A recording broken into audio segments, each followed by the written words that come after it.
Hello guys, আসসালামু আলাইকুম। আপনারা সবাই কেমন আছেন? আশা করি ভালো আছেন। সো গাইজ, আজকে আরও একটি ভিডিও নিয়ে আপনাদের মাঝে হাজির হলাম। আজকের ভিডিওটি একটু অন্য রকমের টাইপের। একটি মর্মান্তিক ঘটনা ঘটে গেছে। তো আমার পাশেই থাকুন এবং যারা আমার ভিডিওটি ফেসবুক থেকে দেখতেছেন তারা অবশ্যই আমার ফেসবুক চ্যানেলটি ফলো করে দিবেন এবং যারা আমার ইউটিউব চ্যানেল থেকে দেখতেছেন তারা অবশ্যই চ্যানেলটি সাবস্ক্রাইব করে দিবেন।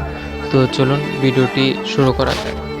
তো আজকের ঘটনাটি হচ্ছে আমাদের পাবনা জেলার কাশীনাথপুরে ছেলের কোরালের আঘাতে বাবা নিহত। কি কথাটা আজব মনে হচ্ছে না?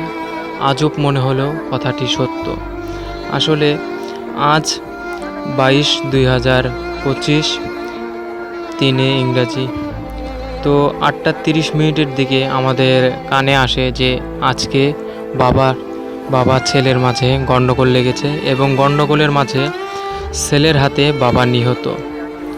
তো এটি হচ্ছে সাথিয়া থানা, কাশীনাথপুর ইউনিয়ন, পাইকিরিহাটি।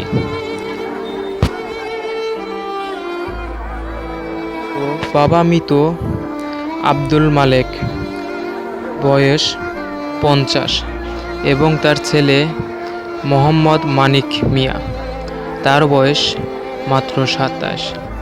কোরাল দিয়ে তার বাবাকে নিহত করে মানিক মিয়া এবং তার মৃত আব্দুল মালেকের 4টি সন্তান।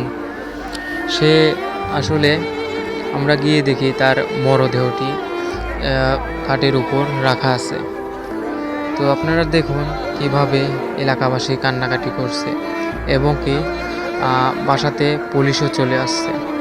তো আমরা বেশি কথা বলবো না, কারণ এখানে কথা বলার মতো পরিস্থিতি না। তো আপনারা পুরো ভিডিওটি দেখুন এবং যারা আমার চ্যানেল ফেসবুক পেজ থেকে দেখছেন তারা অবশ্যই ফেসবুকটি ফলো দিয়ে দেবেন এবং যারা আমার ইউটিউব চ্যানেল থেকে দেখছেন তারা অবশ্যই চ্যানেলটি সাবস্ক্রাইব করে দিবেন। তো বন্ধুরা, আপনারা পুরো ভিডিওটি দেখতে থাকুন।